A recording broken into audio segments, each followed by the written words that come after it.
Meus irmãos e irmãs, quero convidar a todos e todas para que abram as suas Bíblias no Evangelho segundo escreveu Lucas, em seu capítulo de número 7, verso 36 a 50.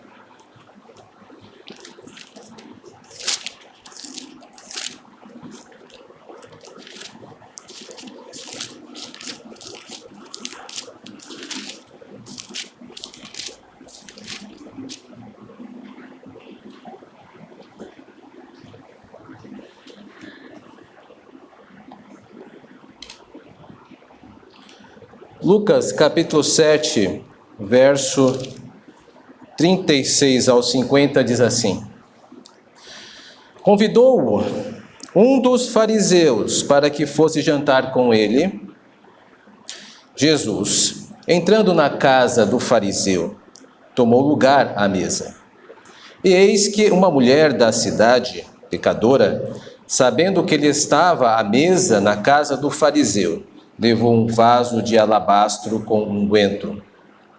E estando por detrás, aos seus pés, chorando, regava-os com suas lágrimas, e os enxugava com os próprios cabelos, e beijava-lhe os pés, e os ungia com unguento. Ao ver isto, o fariseu que convidara disse consigo mesmo: se este fora profeta, bem saberia quem e qual é a mulher que lhe tocou, porque é pecadora. Dirigiu-se Jesus ao fariseu e lhe disse: Simão, uma coisa tenho a dizer-te. Ele respondeu: dize-a, mestre. Certo credor tinha 2 devedores. Um lhe devia 500 denários e outro 50. Não tendo nenhum dos 2 com que pagar, perdoou-lhes a ambos. Qual deles, portanto, o amará mais? Respondeu-lhe Simão: suponho que aquele a quem mais perdoou. Replicou-lhe Jesus: julgaste bem. E, voltando-se para a mulher, disse a Simão: vês esta mulher? Entrei em tua casa e não me deste água para os pés. Esta, porém, regou os meus pés com lágrimas e os enxugou com os seus cabelos. Não me deste ósculo. Ela, entretanto, desde que entrei, não cessa de me beijar os pés. Não me ungiste a cabeça com óleo, mas esta, com bálsamo, ungiu os meus pés. Por isso, te digo, perdoados lhe são os seus muitos pecados, porque ela muito amou.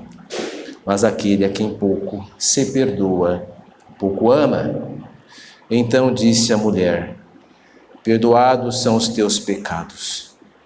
Os que estavam com ele à mesa começaram a dizer entre si: quem é este que até perdoa pecados? Mas Jesus disse à mulher: a tua fé te salvou. Vai-te em paz. Imagens. Meus irmãos e irmãs, nós vivemos em um mundo de imagens. Crescemos reconhecendo a importância disso. Os nossos pais, por exemplo, nos ensinam isso. Quantas vezes você não deve ter ouvido de sua mãe ou do seu pai: comporte-se à mesa. Não quero que quando nós visitarmos alguém pense que você é mal educado, que tem uma imagem de má educação. Coma bem à mesa. Vista-se adequadamente. Não quero que as pessoas tenham a imagem de você como uma pessoa relaxada. Então, geralmente nós estamos preocupados com imagens, crescemos assim, e isso nos acompanha no decorrer da vida, mesmo nos locais de trabalho. Se nós não cuidarmos um pouco da nossa imagem, nós vamos ser conhecidos por alguns tiques. Por exemplo, junto ao ambiente escolar, isso pode acontecer. Lá vem fulano de tal, este não larga o celular. Ou outro pode dizer no trabalho: lá vem fulano, só chega atrasado. Geralmente nós estamos lidando com as imagens, tanto imagens que fazemos de nós mesmos, ou quanto imagem que as pessoas fazem de nós mesmos. Entretanto, para nós hoje, neste lugar, Algo importante que deve ser dito sobre imagem, e que para nós é o que tem de mais de relevo, é perguntar-nos qual a imagem que Deus quer que nós tenhamos de nós mesmos. Porque nós temos imagens acerca de nós. E as pessoas vão fazer imagens acerca de nós. Mas o mais importante é nos perguntarmos que tipo de imagem Deus deseja que nós tenhamos ao nosso próprio respeito. Pois bem, o texto de hoje, ele se presta a isso. Ele permite que nós nos vamos nos refletir no texto com duas perguntas muito simples. Primeiro, nós precisamos responder a pergunta que foi posta: como é que Deus, afinal de contas, quer que nós nos vejamos? E a segunda é: por que isto é importante? O texto de hoje, ele trata disso. Então, primeiro, como Deus quer que nos vejamos? E antes de adentrarmos a resposta a esta pergunta, precisamos ter uma clareza das fontes de imagens. Eu já dei algumas pistas no começo do sermão. Nós temos pelo menos 3 fontes de imagens que nós podemos carregar de nós mesmos. Primeiro, nós mesmos. Nós fazemos uma imagem acerca a nosso próprio respeito. Geralmente esta imagem, ela modula. Às vezes nós estamos bem conosco mesmos, nos sentimos positivos. Às vezes nós estamos com um conflito de imagem e sentimos desconcertados, tristes, frustrados e até podemos adentrar em depressão, a depender da imagem que fazemos de nós mesmos. Nós somos uma fonte de imagem a nosso próprio respeito. Assim também como as pessoas são uma fonte de imagem acerca de nós mesmos. Geralmente as pessoas vão ter alguma opinião a nosso respeito, independente de se nós queremos ou não. Nós vivemos em sociedade. E aí nós precisamos nos perguntar como é que as pessoas nos veem e como isso influencia o nosso comportamento e como Deus quer que isso influencie. De qualquer maneira, querendo ou não, as pessoas terão uma imagem ao nosso respeito porque elas são uma fonte desse tipo de procedimento, de imagens. Elas produzem imagens de nós mesmos em todo momento. Agora mesmo você deve estar produzindo uma imagem a meu respeito, e é normal isto. Mas o mais importante, e para nós é o que nos interessa, qual a imagem que Deus quer que nós tenhamos a nosso respeito? Ele é a terceira fonte de imagens. Então nós temos nós mesmos, nós temos os outros, sociedade, e nós temos Deus.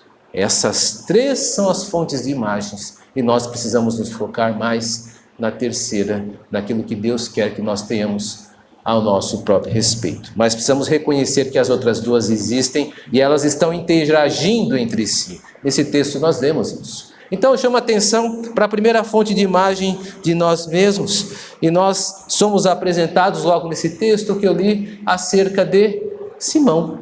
Qual é a imagem que Simão tem de si mesmo? É simples responder isso. Simão, ele se vê como uma pessoa altamente religiosa. Simão ele é chamado de fariseu. Fariseu, para quem não sabe, era uma das seitas judaicas, vamos chamar assim, que eram muito agarradas aos estudos literais das Escrituras Sagradas. Diferente da seita dos saduceus, que era diferente. Tem alguns aspectos. Os saduceus, por exemplo, não acreditavam no mundo por vir, acreditavam apenas na realidade, mas os fariseus eram muito agarrados à letra do texto. Paulo, por exemplo, ele se identifica como um antigo fariseu quando escreve as suas epístolas. Simão, ele é um homem religioso. Ele convida Jesus, como nós vimos no texto, para um jantar. Mas esse jantar tem por tema a religiosidade. Perceba que ele convida Jesus por ele ser quem é. Jesus iniciou o seu ministério na Galileia, e ele está desenvolvendo esse ministério, e Simão quer satisfazer a sua curiosidade religiosa acerca de Jesus e o traz para dentro de sua casa a fim de poder ter com ele uma conversa. Entender é um jantar religioso. Veja que quando Simão julga a Jesus Cristo em seu jantar, ele se utiliza das Escrituras Sagradas. Ele avalia Jesus Cristo quanto a ser um profeta. Olha, se este fosse profeta, ele saberia quem é esta mulher. Por quê? Porque Simão, como religioso, ele acreditava que os profetas eles tinham esse tipo de sintonia, e aí com certeza ele deve estar alimentando a sua mente das figuras de Eliseu ou outros profetas que exerceram ministérios miraculosos no decorrer da história de Israel. Com certeza ele não estava recorrendo a Abacuque nem a Ageu, porque eles não fizeram isso. Então a imagem que Simão tinha de si mesmo era de uma pessoa religiosa que conhecia a religião. Ele se vê como religioso. Ele confere a Jesus um título de mestre também, porque ele se vê como um mestre. E o jantar tem esse tipo de conotação, caminha nesse sentido. E no final, inclusive, ele tem uma ideia sobre pecados, quando ele diz assim: quem é este que até perdoa pecados? Esta última pergunta no nosso texto é uma pergunta de ironia. Simão está sendo irônico, embora não tenha sido Simão que dissesse, mas e sim o coro de pessoas que estavam à mesa. Com certeza Simão fazia parte daqueles que tinham esse mesmo pensamento, porque lá em Lucas, no seu capítulo 5, verso 21, diz acerca dos escribas e fariseus que eles arrazoavam, e dizendo: quem é este que até perdoa pecados? Isso já estava registrado em Lucas no capítulo 5, verso 21. E agora nós precisamos ter uma clareza de uma outra pessoa que está aqui no texto, que é Lucas, que está escrevendo. E Lucas, no seu evangelho, ele é muito crítico à religiosidade dos fariseus, que ele acha superficial. Por exemplo, em todo momento no evangelho de Lucas nós vamos ver alguns personagens transitando no evangelho e eles estão sendo rebaixados. Por exemplo, quando o nosso Senhor ensina acerca do amor ao próximo, lá em Lucas, no capítulo 10, quem é o personagem que Lucas exalta naquela história que conta do bom samaritano? É o samaritano. E quem ele rebaixa? O sacerdote, o levita, ou seja, a casta religiosa da época. Isto é extremamente confrontativo. Lucas é um provocador. Ele quer provocar. E apenas Lucas tem isso. Procure no Evangelho de Mateus, de Marcos, você não encontrará. Porque Lucas não tolera uma religiosidade superficial. A religiosidade precisa ser algo mais profundo. Por isso que esta esta história contada, ela tem por pano de fundo uma crítica à nossa religiosidade superficial. Nossa, eu digo, projetando a religiosidade superficial da época. Em outro momento, Lucas também conta uma história que pertence somente a ele, que é a história do rico e do Lázaro. Apenas Lucas conta essa história. E quem que ele rebaixa? O rico. E quem que ele exalta? O mendigo, Lázaro.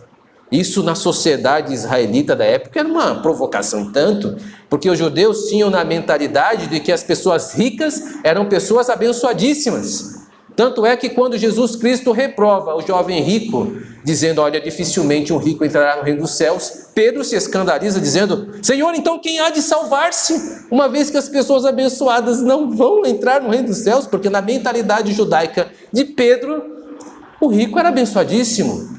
Abre parênteses, né? Existem alguns círculos evangélicos que não mudaram esse pensamento. Fecha parênteses. O caso é que essa é uma mentalidade superficial. Sim, pessoas ricas foram abençoadas, como Abraão. Abraão foi rico. Isaac também foi herdeiro desta riqueza. E Jacó construiu também um grande patrimônio. Mas também a história bíblica está cheia de personagens que entregaram tudo o que tinham para servir ao Senhor.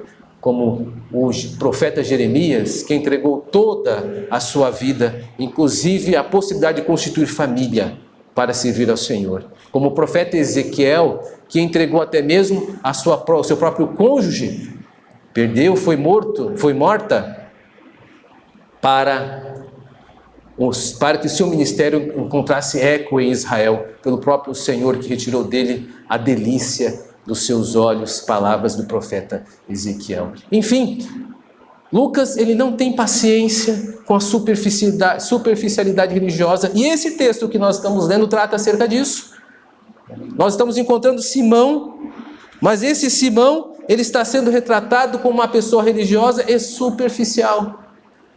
Uma pessoa que quer provar Jesus segundo o conhecimento que ele acredita que tem. E ele está começando a ser desmascarado pelo apóstolo Lucas. Mas para nós é importante perceber que Simão tinha uma imagem muito positiva de si mesmo, como religioso.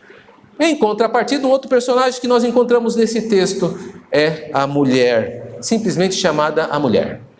Não dá-se nome a ela. Simão tem nome, ela não tem nome, é uma anônima, ela está ali.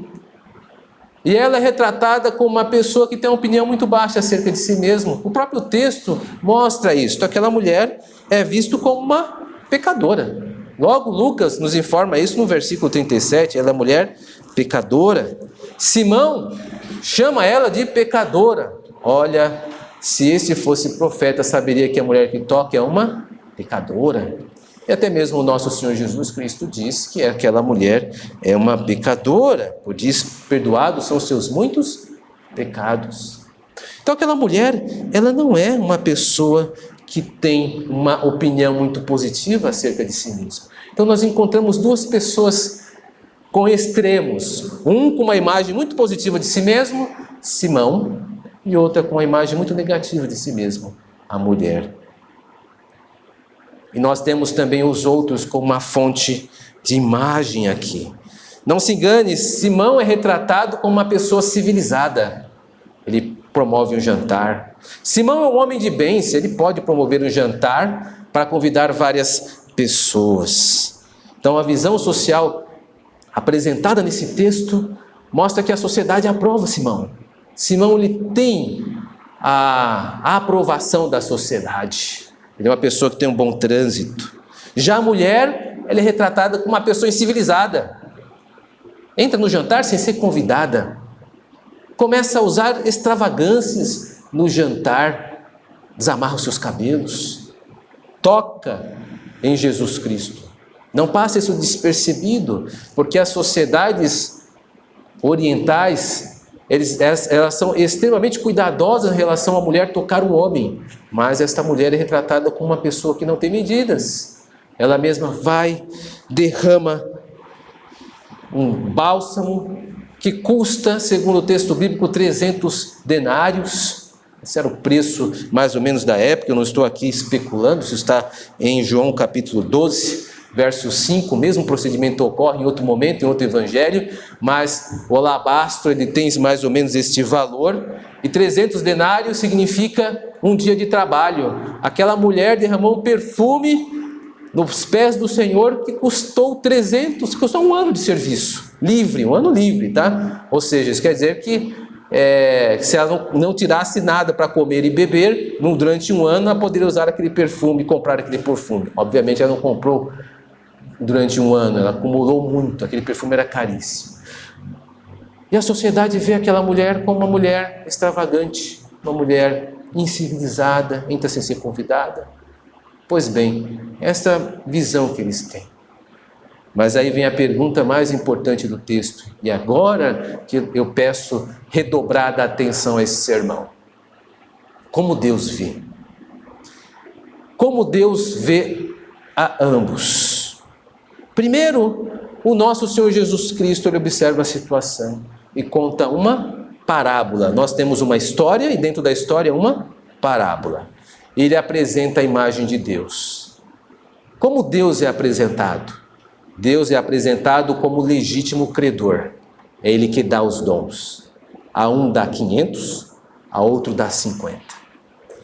Deus é apresentado como aquele que pode cobrar, presta as contas. Venha você. Deus é o legítimo credor. E como a parábola nos retrata? Todos devedores, diversos graus. Deus vê toda a humanidade dividida em duas partes. Dois tipos de devedores.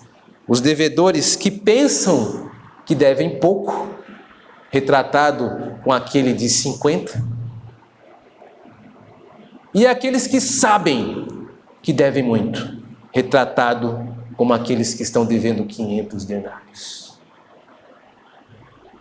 Isso é importante porque apenas aqueles que sabem que devem muito a Deus são capazes de amá-lo da maneira como deve ser feito.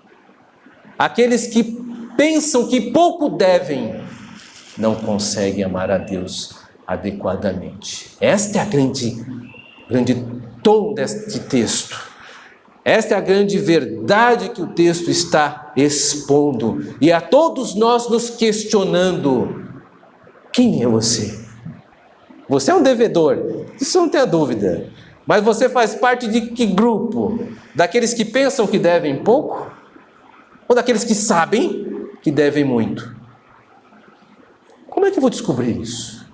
O texto diz: existe uma forma. Existe uma forma. E qual é a forma de saber de qual grupo eu estou? É o tamanho da tua devoção. A tua devoção a Cristo determina que grupo você faz parte. Não é você conhecer a Bíblia ou pensar e ter uma boa imagem de si mesmo. Mas eu conheço as Escrituras, eu conheço os profetas, eu sei os livros do Novo Testamento. Eu tenho uma boa imagem a meu respeito porque eu sou um religioso. A igreja me aprova, eu sou um oficial, eu participo dos grupos de liderança. Sou pastor. Pode ser tudo isso.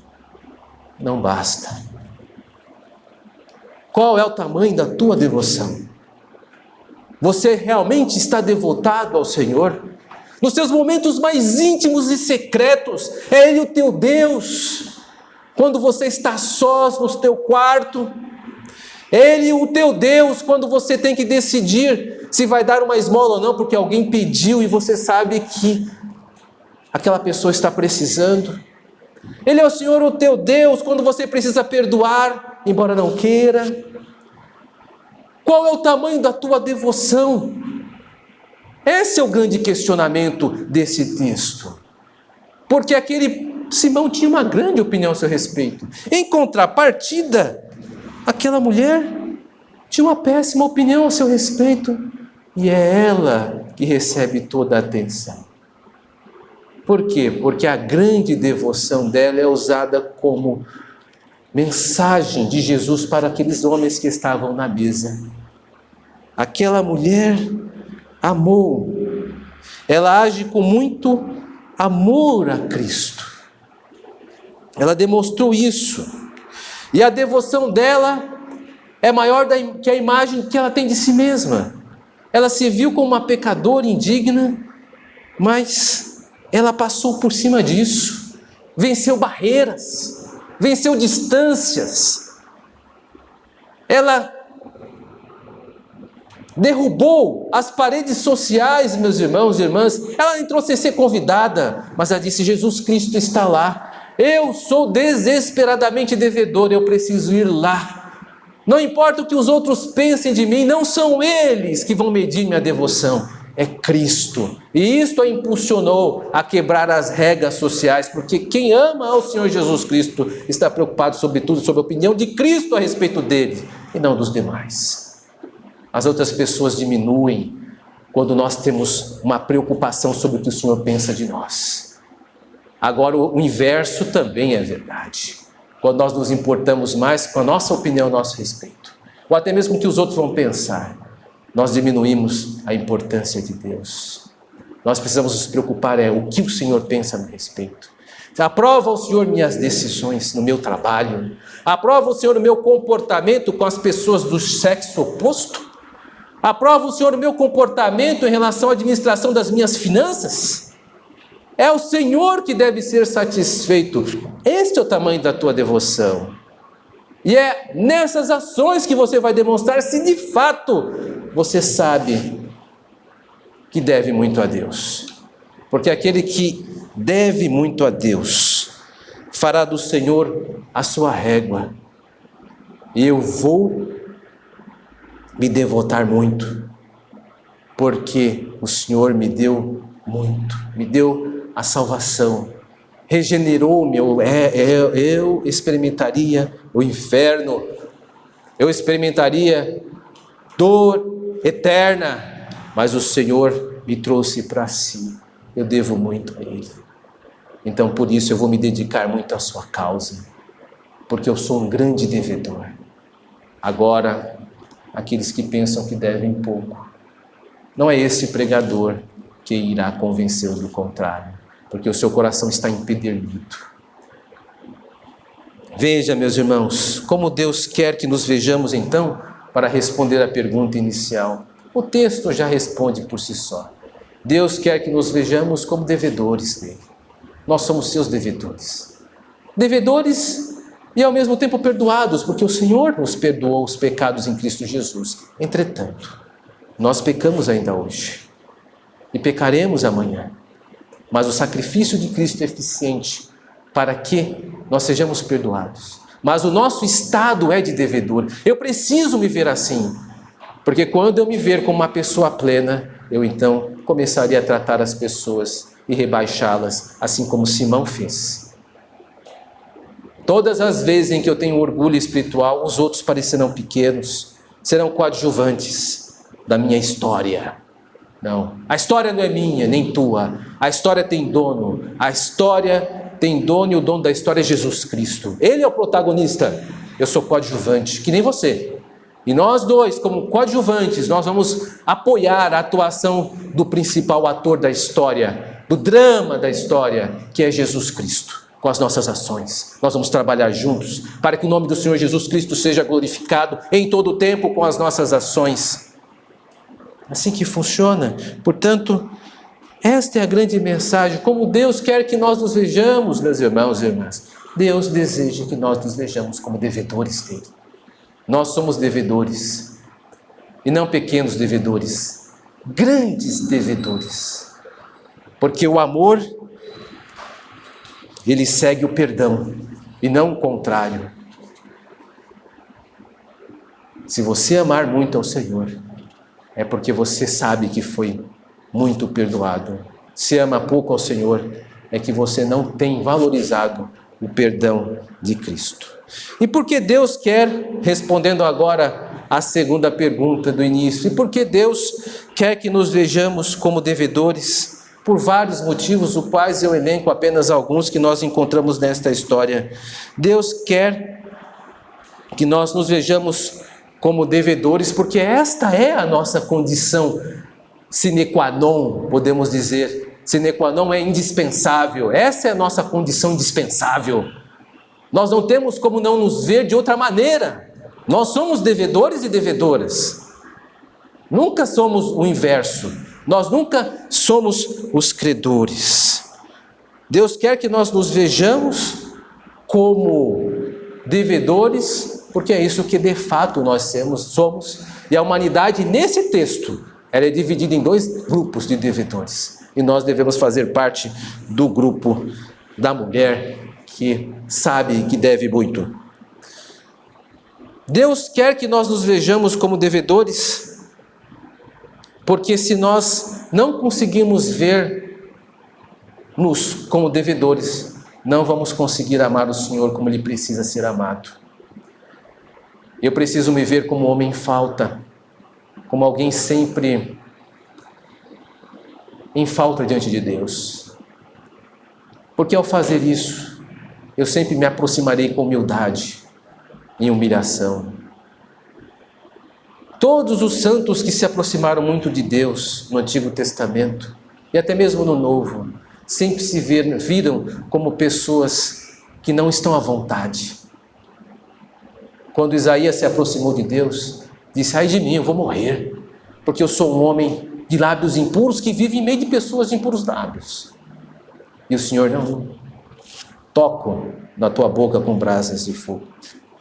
Quando Pedro, no Novo Testamento, encontra o Senhor e vê que Cristo é Deus, o que ele faz? Senhor, eu te amo, vem aqui? Não. Senhor, se afasta de mim, eu não valho a pena, eu sou um pecador. E aí Jesus Cristo: é isso mesmo, venha, eu farei de você pescador de homens. É estes que o Senhor acolhe, aqueles que se sentem inadequados.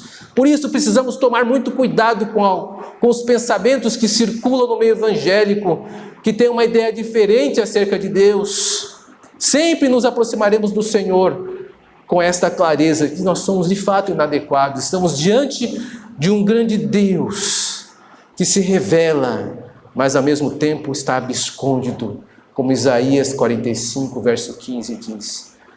Uma grande declaração de Deus. O Senhor, na verdade, é um Deus que se revela e ao mesmo tempo se esconde. Nós nunca conseguiremos esgotar o conhecimento do Senhor nessa realidade. Com muita humildade vamos nos aproximar de Deus. Esta é a condição necessária. Aqueles que querem se apaixonar estão no lugar errado. Não é esta a ideia bíblica. Nós somos pessoas pecadoras e inadequadas. Diante do Senhor sempre seremos assim. Um outro motivo é porque nós não nascemos para sermos credores. Deus é o grande credor no texto. Ele irá se aproximar de nós no final. Irá nos cobrar, conforme 1 Coríntios, 2 Coríntios capítulo 5, verso 10. O que é que você fez com o corpo que eu te dei?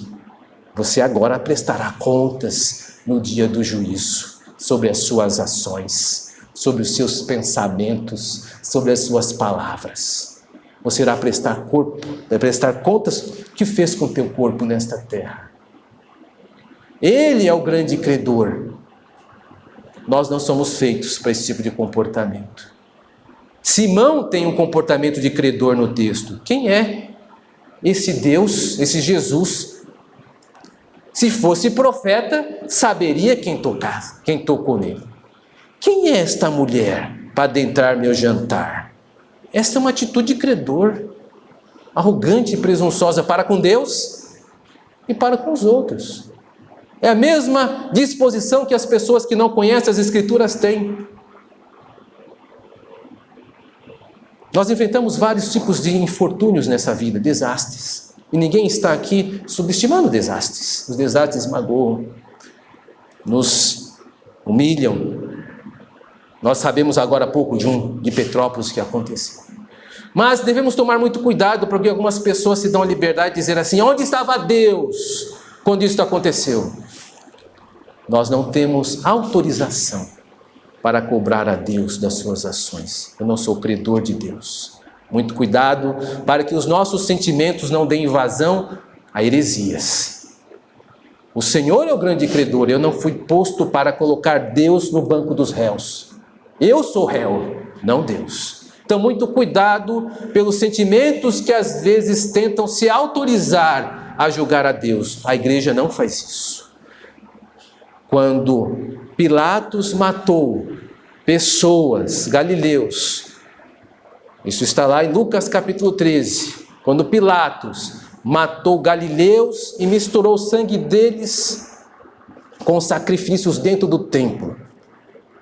Mortes ocorreram regadas à crueldade que Pilatos fez.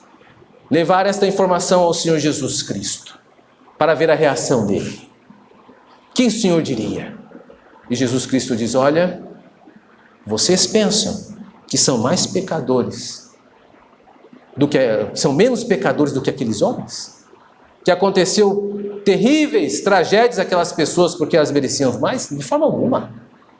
Todos vocês vão perecer se não se arrependerem dos seus pecados. Vocês precisam se ver como devedores. Jesus está preocupado com a nossa teologia em relação às tragédias. E Jesus compara a grande tragédia que ocorreu, que Pilatos assassina aquelas pessoas, compara com uma torre que cai e mata habitantes de Jerusalém.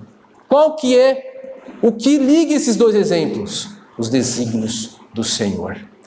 Os mesmos desígnios que estão por detrás das tragédias impetradas por homens cruéis como Pilatos, também estão por detrás dos desígnios altos do Senhor de tragédias que parece que são apenas causas naturais. Então, muito cuidado, meus irmãos e irmãs, nós não somos autorizados a julgar ao nosso Senhor. Nós somos os devedores, nós somos os réus. Ao Senhor pertencem as razões. Jesus não satisfez a pergunta daqueles que foram atrás deles para saber informações de grandes tragédias. Jesus estava preocupado com a teologia deles. Vocês são tão pecadores quanto e precisam se arrepender. Esta é a grande tônica e a mensagem do Evangelho que está aqui em Lucas.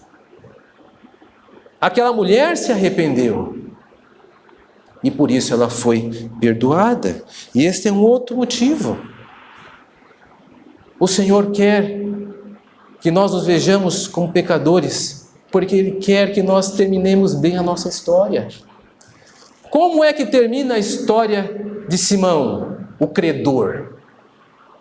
Mal, homem amargo, não tinha paz, julgando a Cristo. Que fim terrível! E a mulher? Vai-te em paz, perdoados são os teus pecados. O Senhor quer que a nossa história termine bem, com pacificação e com perdão. Este é o final da nossa história. É assim que o Senhor quer que a tua história acabe. Nós não fomos feitos para sermos credores. Nós fomos feitos para sermos eternos devedores. E este é o melhor estado que pode ter. Porque enquanto nós vemos Deus como nosso grande credor, nós seremos humildes e estaremos dispostos a amá-lo, como Ele deseja que nós o amemos. E então nós encontraremos a verdadeira paz que nos interessa, a paz com Deus. Que Deus muito nos abençoe. Amém.